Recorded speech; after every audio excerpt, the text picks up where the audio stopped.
Por que o fato de Bolsonaro ter dormido em uma embaixada está fazendo tanto barulho na imprensa e em Brasília? É isso que nós vamos ver neste vídeo.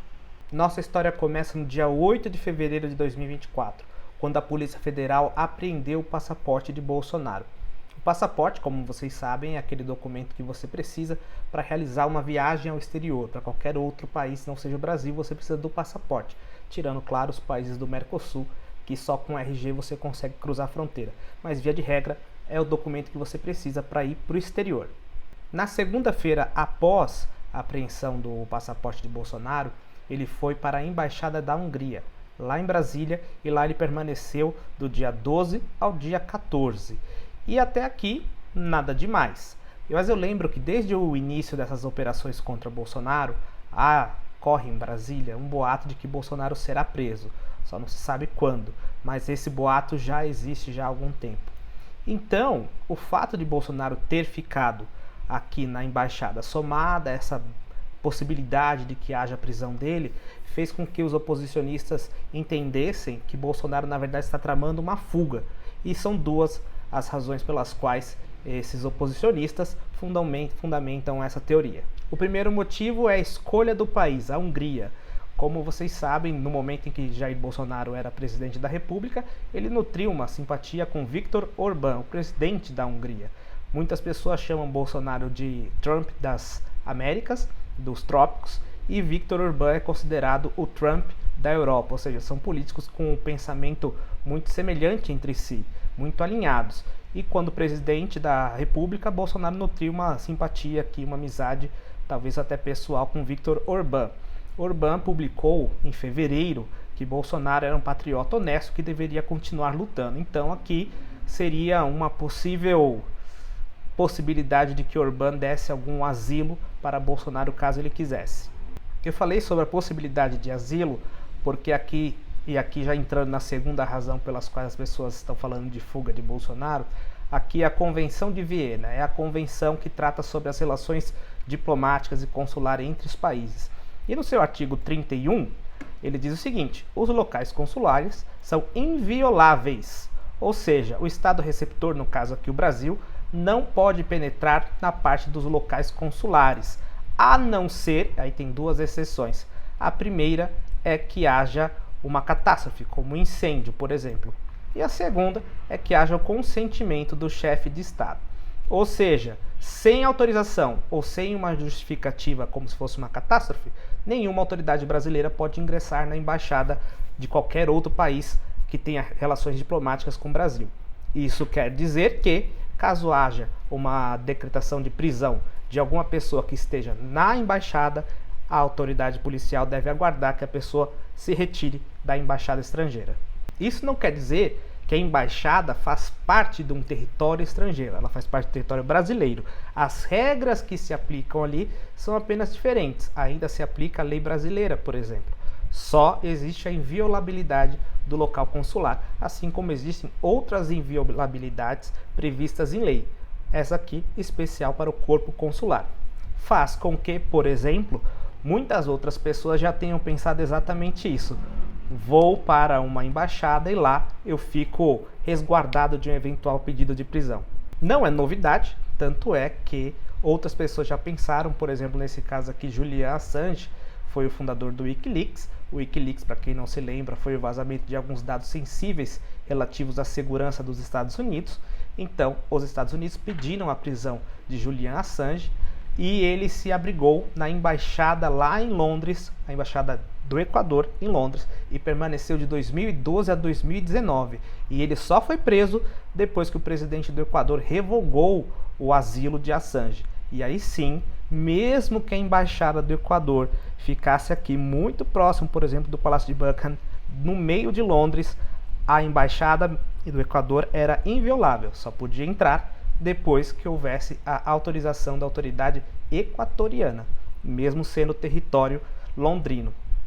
Um outro caso aqui no Brasil foi uma possibilidade, ela não chegou a acontecer, mas que Ciro Gomes sugeriu sequestrar Lula para levá-lo para uma embaixada, e lá na embaixada o atual presidente da República ficasse imune a qualquer investida de Sérgio Moro.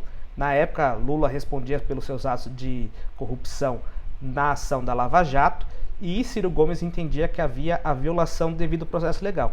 Então, levando Lula para uma embaixada, ele ficaria imune a uma prisão e poderia responder, pelo menos de acordo com Ciro Gomes, a um processo mais justo e equânime. A frase está aqui nesse link, eu não posso passar por questão de violação de direitos autorais, mas quem quiser dar uma olhada na fala, está aqui o link para você acompanhar. Voltando aqui para o caso do vídeo, Bolsonaro foi questionado sobre essa questão dele ter ficado na embaixada e ele respondeu o seguinte: tem crime algum nisso, né? E de fato não existe crime de dormir em uma embaixada. Aqui é a soma dos fatores que fazem com que os seus opositores tenham alguma alegação de tentativa de fuga. A resposta dele foi a seguinte, de que ele nutriu, enquanto presidente da República, boas relações com alguns países amigos. E, portanto, periodicamente ele se hospeda em algumas embaixadas, de modo a manter esse contato com os embaixadores, com os representantes consulares e, de certa forma, manter também aí, caso ele volte ao poder, as relações com esses países.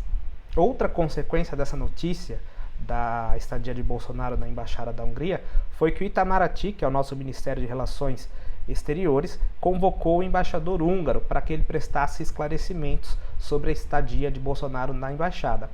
Dizem por aí que o embaixador se negou a responder os questionamentos, atendeu o convite, a convocação, mas não deu nenhuma outra informação além daquelas que já são públicas e disponíveis para todos nós. Uma outra consequência também é que a deputada Luciene Cavalcante, do PSOL, entrou com um pedido de prisão preventiva de Bolsonaro. De acordo com o PSOL, essa estadia de Bolsonaro na Embaixada da Hungria corresponderia a uma possível fuga do país. Então ele teria violado aí as medidas cautelares que foram impostas por Alexandre de Moraes no início da investigação, que é a de não deixar o país. Aqui, como eu falei, a embaixada faz parte do Brasil, fica em Brasília e faz parte do território nacional. Lá só tem um regramento diferenciado, mas continua sendo território brasileiro. Porém, ultimamente lei e regulamento não tem sido levado muito a sério aí na questão da justiça. Mas se for só por isso, o pedido em si é fraco. De qualquer maneira, Moraes deu 48 horas para que Bolsonaro explicasse então a sua estadia, aqui chamada de esconderijo na Carta Capital, na Embaixada da Hungria. É oportuno a gente mencionar aqui que em outras oportunidades Moraes já determinou a prisão de um investigado que estava ciscando em embaixadas. Estou falando do caso do Daniel Silveira. 4 embaixadas estavam pensando em dar aí asilo a Daniel Silveira por conta daquela ação que ele respondia e, de acordo com a alegação de Alexandre de Moraes, a prova da tentativa de obtenção de asilo para eventual tentativa de se furtar a aplicação da lei penal com a fuga do território nacional. Ou seja, é uma tese que eu discordo, porque o território continua sendo brasileiro, porém, diante de toda a questão que nós já falamos aqui da inviolabilidade do domicílio consular, você pode sim se furtar a aplicação da lei penal. Isso quer dizer então que Bolsonaro será preso hoje? Não se sabe. Alguns ministros aqui disseram que a prisão de Bolsonaro deve ser feita com cautela. Afinal das contas, ele foi o segundo colocado numa eleição majoritária para presidente da República, teve milhões de votos, então a diferença de Daniel Silveira e Bolsonaro é muito grande. A prisão de Bolsonaro poderia causar uma instabilidade política muito grande, então a situação é sui generis, logo o caso também tem que ser pensado com a máxima cautela. O que vai acontecer depois dessas 48 horas, somente o tempo vai nos dizer nesse reality show chamado Brasil. Então, eu te aconselho a se inscrever nesse canal e ativar o sininho. Assim, tudo que eu trouxer de vídeo novo, o YouTube vai te notificar. E você vai ficar por dentro de tudo que acontece na política nacional e internacional. Se você me aturou até agora também, deixa o seu like, comenta e compartilha esse vídeo. Muito obrigado, até um próximo vídeo. Tchau, tchau.